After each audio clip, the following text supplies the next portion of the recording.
Well, everybody, I am deciding to do something that I never do, and this is make a recap show the same day as a Mountaineer game.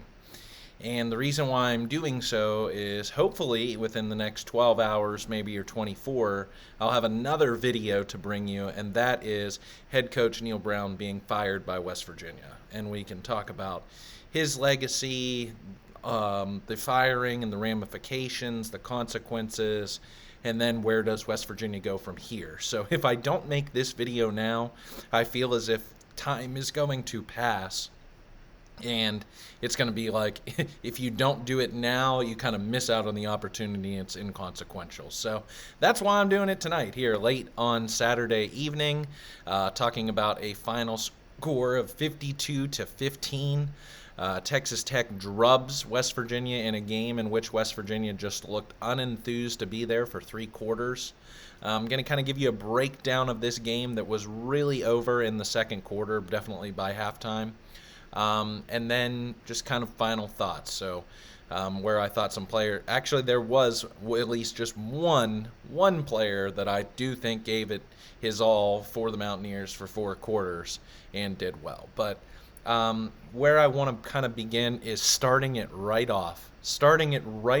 I could tell from the very first series in the play calls that were called on the very first series that I knew that this was going to be the kind of game in which Neil Brown cannot coach, that it was West Virginia just going to play to not get blown out, and that's the kind of the best effort that you can get for the entire day. And once the defense kind of figured it out that this is the kind of day that we're going to have it, Groundhog Day once again, they gave up, they quit, they didn't want to tackle anybody from Texas Tech. And Texas Tech is the kind of team, just like Oklahoma, who's no longer part of this conference, that they will score 70 on you. And they will have Oklahoma State kind of to a certain extent, depending upon the kind of team they have and how fast they can go. But there are take no prisoners types of approaches by these Big 12 teams. I mean, I'm thinking it off the top of my head. Iowa State, Kansas State, I know West Virginia gave up 35 or 38 in the first half to Kansas State 2 years ago. Last year they gave up 59 points to Oklahoma. So the Big 12 is one of these conferences that you have to score points, or if you get against a hot team. And Texas Tech was just really hot on this day also. Just a lot was really going their way. Again, compounded by the effort that was given by West Virginia, or lack thereof, in the second quarter. But I mean, the Mason Tharp touchdown that wasn't really a touchdown because his toe was out of bounds. The Jalen Conyers catch that I think that was really like the slicing of West Virginia's throat in the second quarter, where ball was tipped off of West Virginia, defensive back fell into Conyers' hands down at the 1. Those are the kinds of things that if you don't give the kind of effort for 4 quarters and you have the talent and the coaching to match against the other team, you lose. So it just determines how bad are you going to lose.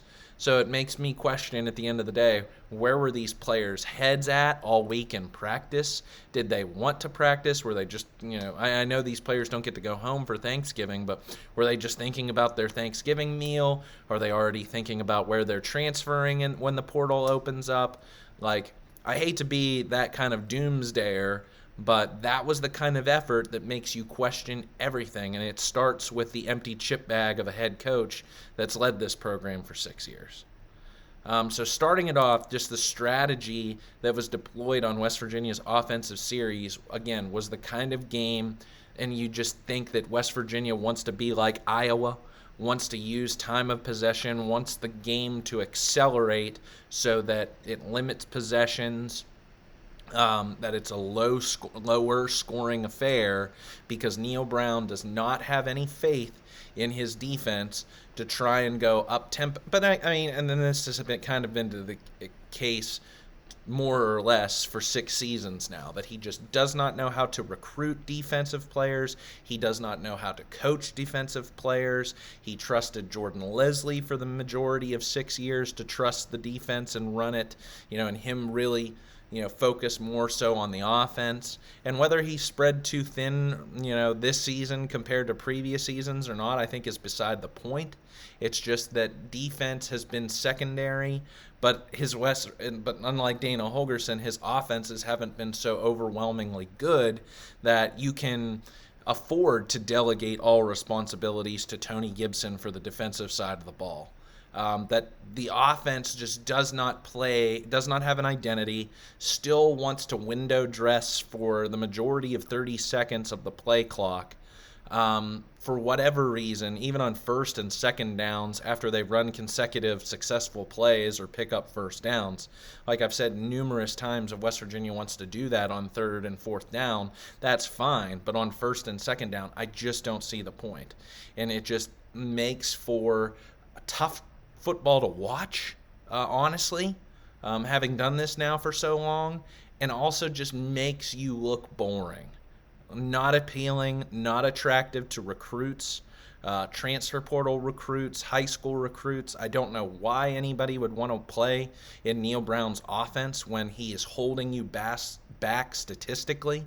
I don't think that the combination of C.J. Donaldson and Jaheim White are so far behind the rest of this Big 12 conference, but because of the pacing and how slow, Neal Brown wants to play, he doesn't give his team enough plays within a game to rack up those stats. So it just hurts everywhere, from a fan standpoint, from a player standpoint. And like 3rd and 8, first series, why are you throwing a bubble screen out into the flat to C.J. Donaldson? Thank goodness the blocking was right. And Donaldson's a good enough player, especially in the receiving game even, that he was able to evade a couple of would-be tacklers and pick up the first down. But just thinking to yourself, this is a Texas Tech defense that gives up more yards, more points than any team in the Big 12.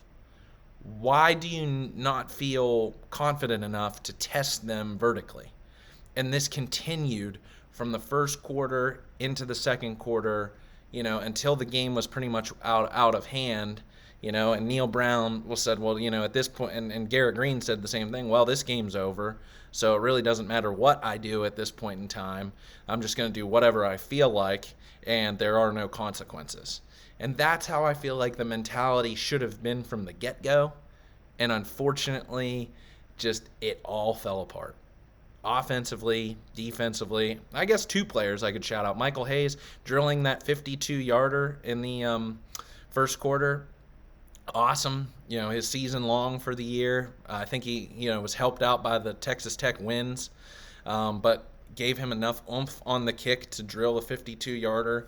But heartbroken, about that drop by Hudson Clement, although I put 80% of the blame on Garrett Green for where he positioned the ball on the 4th and 5 at the Texas Tech 44, and you had to know that if you don't convert that play there, that you're giving Texas Tech a short-ish field and that they're going to come down and score. Thankfully, despite the turnover on downs, West Virginia's defense stood up tall in the red zone, got Texas Tech, forced them to kick a field goal, came through with 3 points. But then on the very next possession, what was I going to say? Garrett Green, on a 3rd and 18, doesn't come up with a first down. A couple of times that he was sacked in this. He was sacked on 2 third downs that were very consequential. And you just thought to yourself there, if you're a 5th-year senior, do you not have the wherewithal to check and maybe that's on the offensive line. I'm not sure necessarily who has the responsibility on those checks, but both times that Garrett Green was sacked, he was going against someone who was completely unblocked. So where's the misassignment there? Is that a mischeck on Green to change the protection to move, C.J. Donaldson or someone else to one certain side? Is that something that he's missing as part of like his QB awareness and in his 5th year in his last regular season game? I'm not sure. I guess that's a question more so for Neil Brown, Matt Moore, Tyler Allen, who we've heard very little from since being named the quarterback's coach this past offseason, and how a player such as Garrett Green has precipitously fallen off from 2023 to 2024. And I think that was unfortunate because, Garrett Green has been so loyal, has been so dedicated, sticking around this program, toughing it out. But this was just a really, really bad game to end on. And I think the interception in the 4th quarter was just emblematic of this game, was emblematic of this season.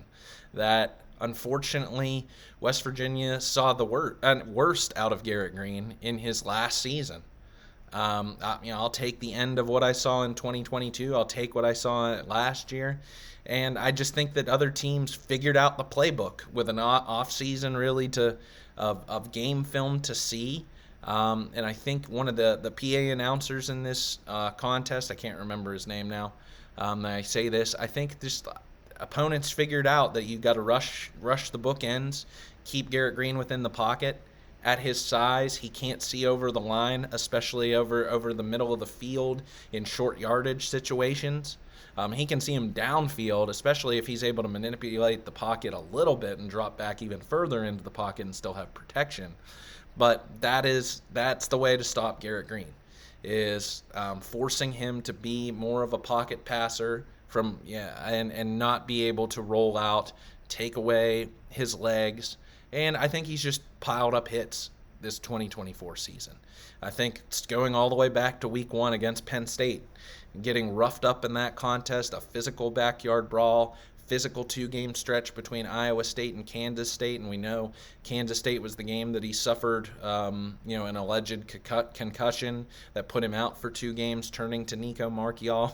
And then it's unfortunate for this game, Nico Marchiol comes in for 1 play, he gets hurt, and then Garrett Green has to play for the entire 4 quarters. You would have liked when the game was a little closer, even when it was 35-3 at halftime, get Nico Marchiol. Maybe he can come in and ignite a spark and make this at least semi-competitive.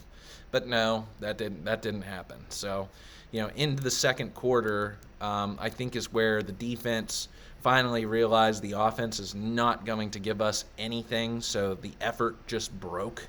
The play, and again, things happened successfully for Texas Tech in this contest that just made you think like it's going to go their way regardless of the kind of effort that we give today. So let's just give up. It's easier, and we can get out. Give the ball. Let Texas Tech score. Give the ball back to our offense.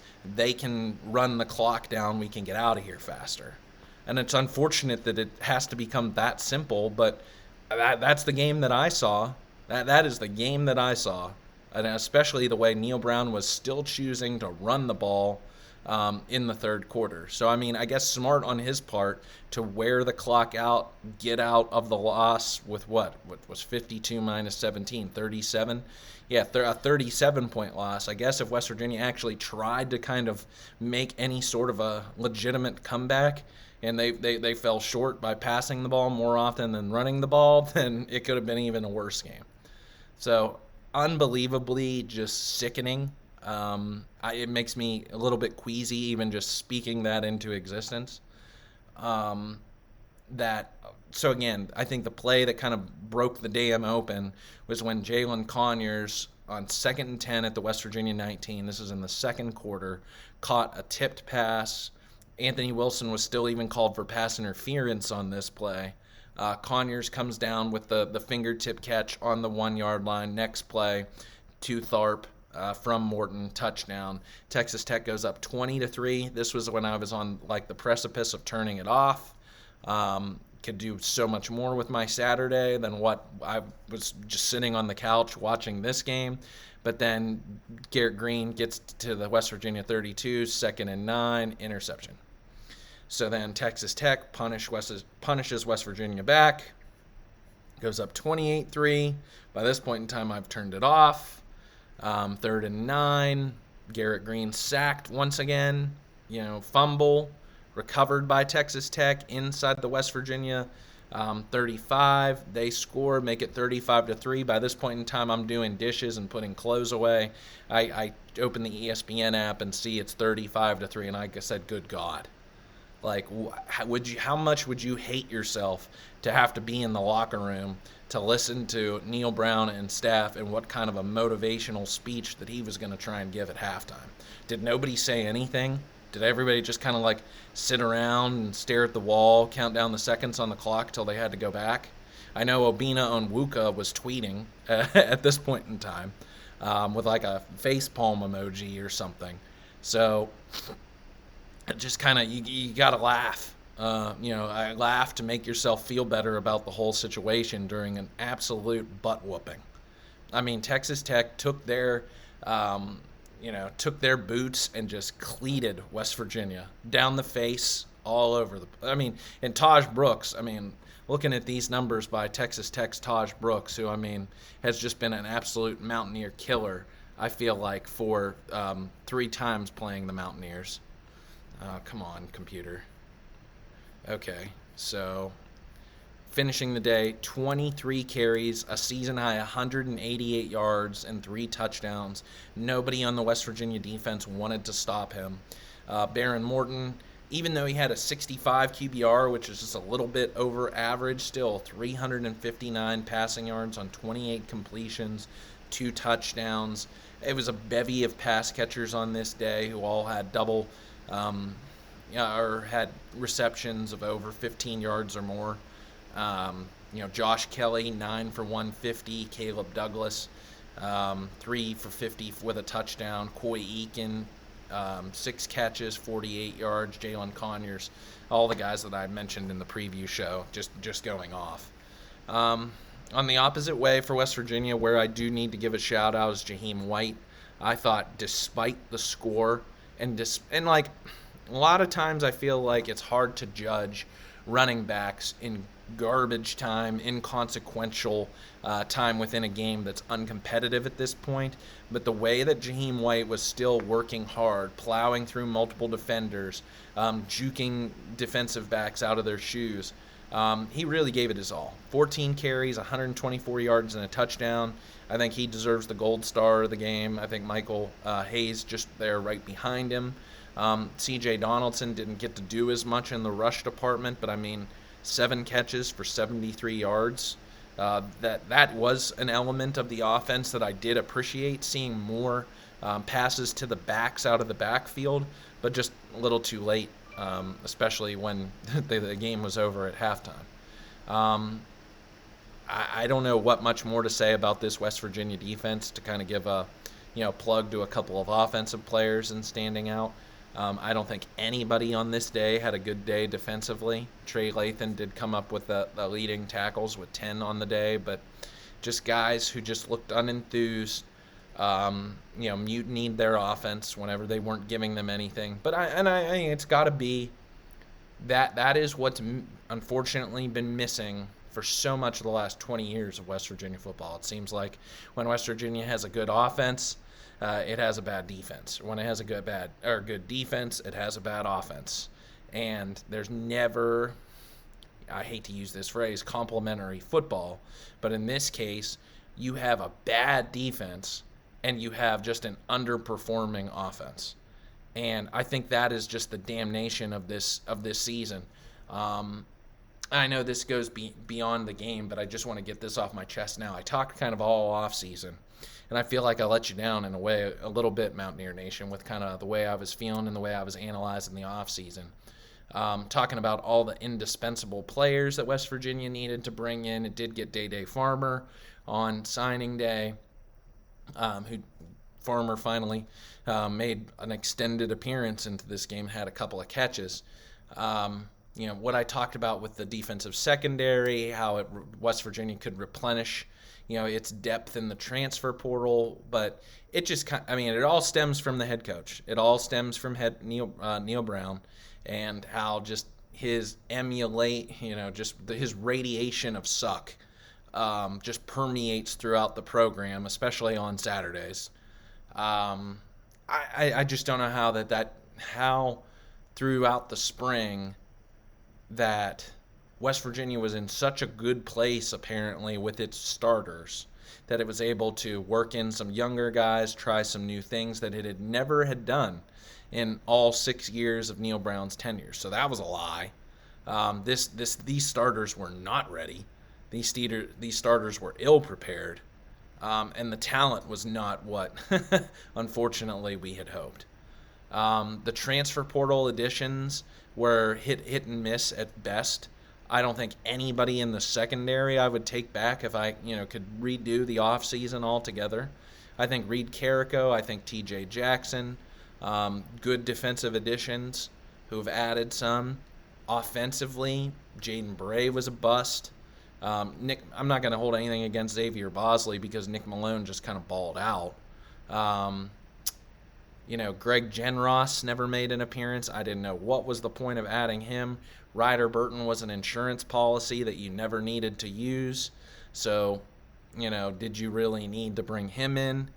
And then, of course, the elephant on the wall that is the dark cloud that hovered over this entire season is why West Virginia Neal Brown decided to stick with Jordan Leslie, stick with his philosophy, stick with his scheme, stick with his assistant coaches. Yes, hired Victor Cabral, but I don't know what was the point of adding him by then subtracting when Dante Wright went to go be the defensive coordinator down at Troy, and now you're leaving Shadon Brown in control of 5 position group players, and Cabral overseeing 2, Jeff Kuhn seeing 1. Why do you need 2 linebackers coach for 3 players when you have 1 coach for 5 players?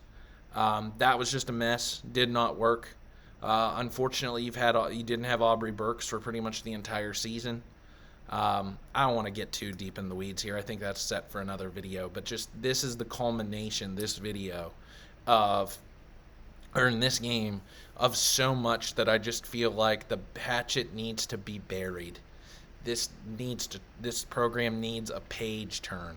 It needs a new voice. It doesn't even have, if Jamie Dixon for Pitt men's basketball wore out his welcome, after so many years of great success and just needed a new voice. Neal Brown hasn't had any of that. He had 1 8-win season, 9 wins with a bowl victory, and now to finish 6-6 for the season is just totally unacceptable. I haven't gone back and listened, to my video that I made right before the season was about to start. And the title was Neal Brown can't be on the hot seat, can he? And because he was, I think, 4th or 5th on the list of coaches on the hottest hot seats for the season. Well, had we known then what was about to come for this program over the course of these last 3 months, I don't know if I would have, and this is why I make these videos. I feel so bad. I'm sorry for all of those who invested so heavily in this season. Reading between the, looking at the roster, looking at what West Virginia added, feeling really good at where this team left off with the Duke's Mayo Bowl victory, 12 months ago, and to now, we're staring down 6-6. Just feeling like, it's 2022, 2021 all over again.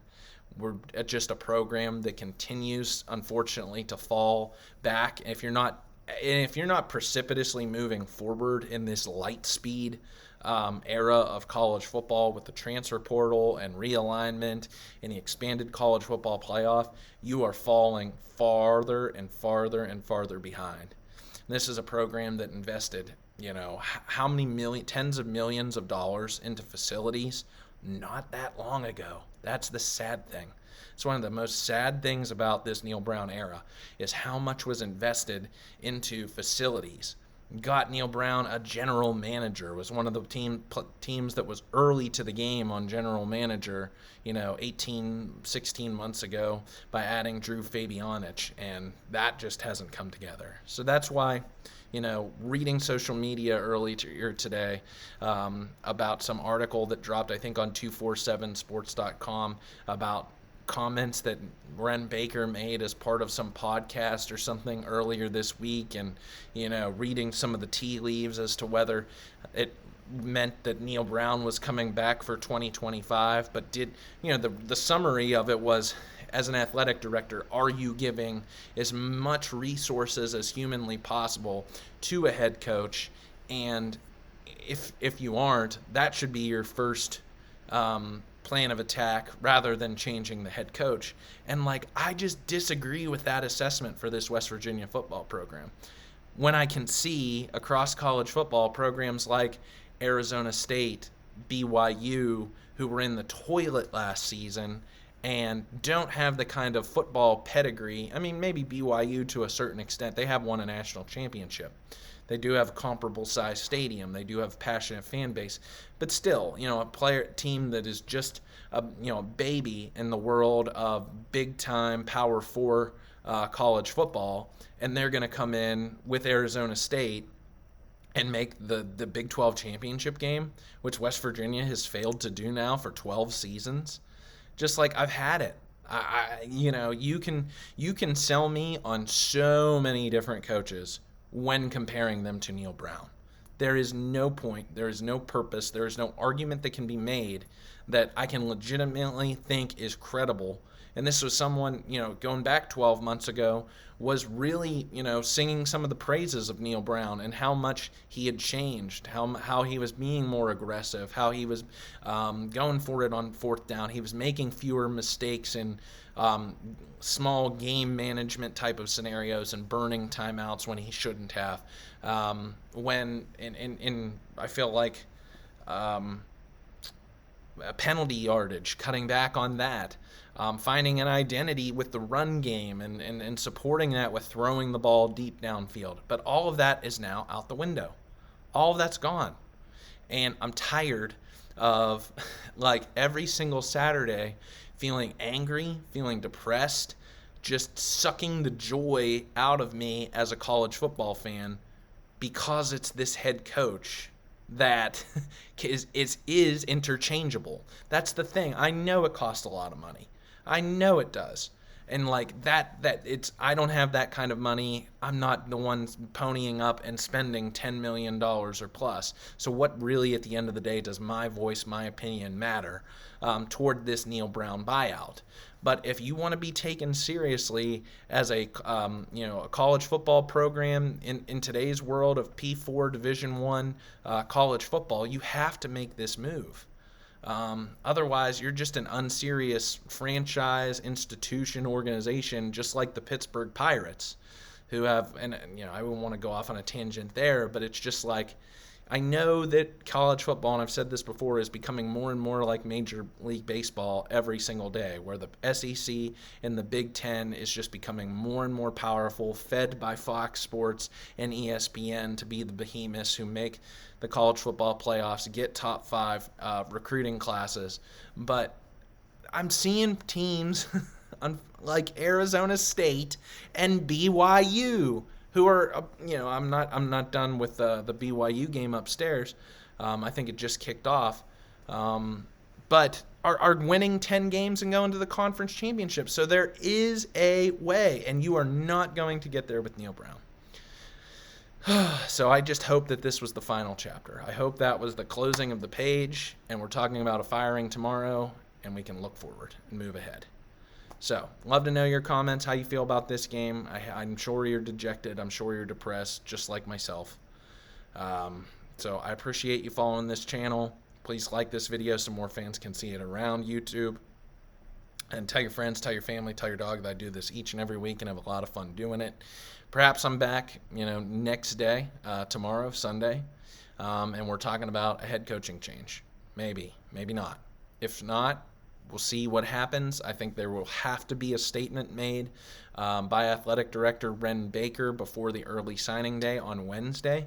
I am doing my research fully on this 2025 class, so I'll bring you that midweek or, depending upon what happens with the announcement from Baker regarding Neil Brown's head coaching job status. So Thanks for tuning in, everyone. Hail West Virginia. Let's go.